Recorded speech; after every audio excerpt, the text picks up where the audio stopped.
আসসালামু আলাইকুম প্রিয় শিক্ষার্থীরা, আমি সেই সুলতানা চলে আসলাম নতুন একটি ক্লাস নিয়ে, নতুন একটি পর্ব নিয়ে। এখন আলোচনা করব প্রত্যুপ্রকার এই গল্পটি থেকে আসা বা নিয়ে আসা একটি সৃজনশীল প্রশ্ন নিয়ে। সৃজনশীল প্রশ্ন হচ্ছে 5 নাম্বার। আমরা এতক্ষণ বিভিন্ন স্কুলের প্রশ্ন সমাধান করেছি। আগে তুমি যদি বইটা স্ক্যান করে দেখো তাহলে দেখবা যে আগেরগুলো হচ্ছে আমরা ক্লাস করেছি নিয়েছি। এখন আমরা আলোচনা করব হচ্ছে এই সৃজনশীল 5 নিয়ে। দেখো সৃজনশীল 5-এ কি আছে? প্রত্যুপকার কি? প্রত্যুপকার হচ্ছে উপকার, পরের উপকার করা। এই যে পরের উপকার করা, এটি হচ্ছে প্রত্যুপকার। এবার খ, আপনার মনস্কামনা পূর্ণ হয়েছে, ব্যাখ্যা করো। অর্থাৎ বন্দি ব্যক্তিটি বলেছে আপনার মনের ইচ্ছা পূর্ণ হয়েছে। তো এখন মনের ইচ্ছা পূর্ণ হয়েছে এটা বলতে কি বোঝানো হয়েছে আমরা একটু দেখি। আপনার মনের ইচ্ছা পূর্ণ হয়েছে উক্তিটি দ্বারা আলী ইবনে আব্বাসের আজীবন লালিত কৃতজ্ঞতা প্রকাশের সুযোগ পাওয়ার কথা বোঝানো হয়েছে। আলী ইবনে আব্বাস অতীতে দামেস্কের এক ব্যক্তির কাছ থেকে বড় উপকার পেয়েছিলেন, যাকে বলা হচ্ছে আশ্রয়দাতা, এবং মনে মনে সবসময় সেই উপকারী প্রতিদান দেওয়ার সুযোগ খুঁজতেন। দীর্ঘকাল পর তার হাতে বন্দি ব্যক্তিটি যখন সেই পুরানো উপকারী হিসেবে নিজের পরিচয় দেন, তখন আলী ইবনে আব্বাস কাঙ্ক্ষিত সেই ব্যক্তিকে ফিরে পান।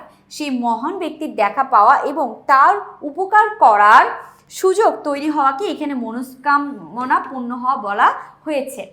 অর্থাৎ আলী ইবনে আব্বাস যার কাছ থেকে উপকার পেয়েছিলেন, দীর্ঘদিন তাকে খুঁজে ফিরছিলেন, সেই জন্য এই কথাটা বলা হয়েছে। ওকে, এবার আমরা গ ঘ দেখব। গ এবং ঘ, উদ্দীপকের সজলের আচরণ প্রত্যুপকার গল্পে আলী ইবনে আব্বাসের কোন বিশেষ গুণকে ফুটিয়ে তুলেছে, ব্যাখ্যা করো।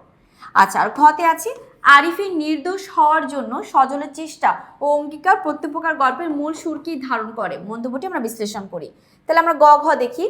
বলছে উদ্দীপকে বলছে সজলের আচরণে আলী ইবনে আব্বাসের মধ্যে কি ফুটে উঠেছে এটা, আর আরিফের নির্দোষ হওয়ার জন্য সজলের চেষ্টা অঙ্গীকার প্রত্যুপকার গল্পের মূল সুরকে কি ধারণ করেছে সেটা একটু আমরা দেখি।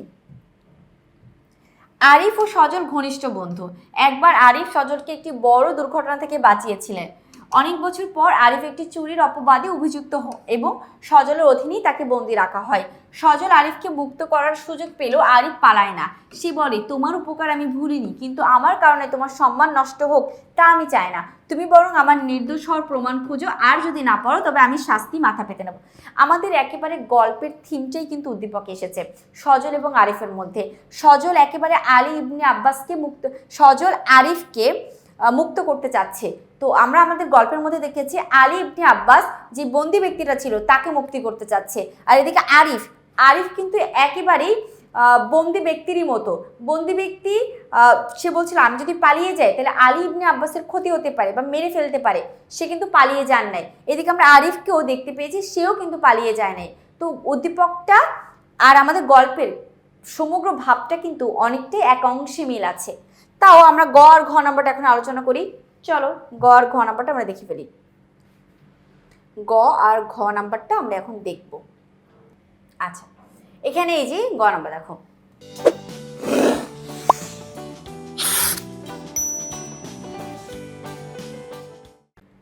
উদ্দীপকের সজলের আচরণ কি? উদ্দীপকের সজলের আচরণ প্রত্যুপকার গল্পের আলী ইবনে আব্বাসের কর্তব্য পরায়ণতা এবং ন্যায়নিষ্ঠার বিশেষ গুণটিকে ফুটিয়ে তুলেছেন।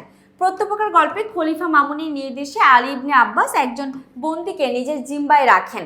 তিনি জানতে পারেন এই বন্দী একসময় তাকে মহাবিপদ থেকে উদ্ধার করেছিলেন। প্রাণের রক্ষার্থে পেয়ে তিনি যেমন আবেগ আপ্লুত হয়েছেন, তেমনি খলিফার আদেশ পালনেও তিনি ছিলেন অবিচল। তিনি বন্দীকে মুক্ত দেওয়ার সুযোগ থাকা সত্ত্বেও খলিফার অবাধ্য হননি, বরং বন্দীকে সসম্মানে রাখার ব্যবস্থা করেছেন।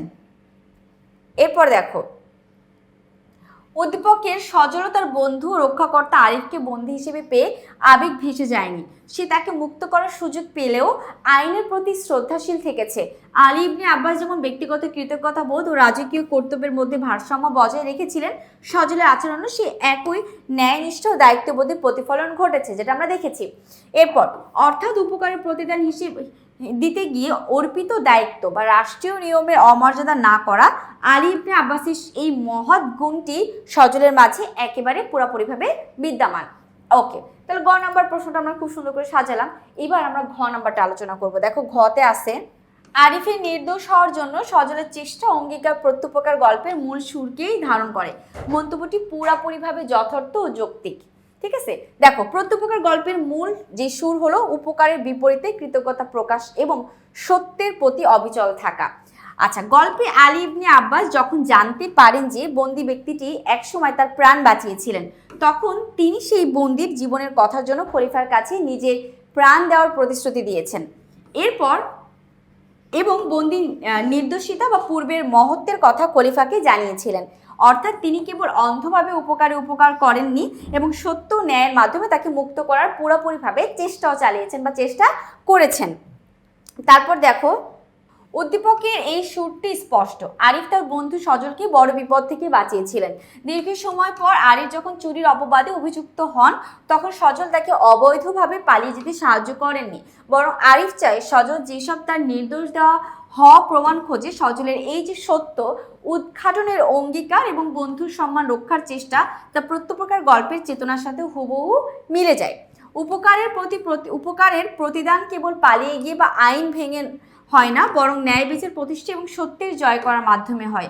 প্রত্যেক গল্পে আলী ইবনে আব্বাসের চেষ্টার ফলে খলিফা যেমন বন্দির মহত্ব বুঝতে পেরে তাকে মুক্তি দেন, উদ্দীপকেও সজলের অঙ্গীকার সে একই পরিণতির ইঙ্গিত দেয়।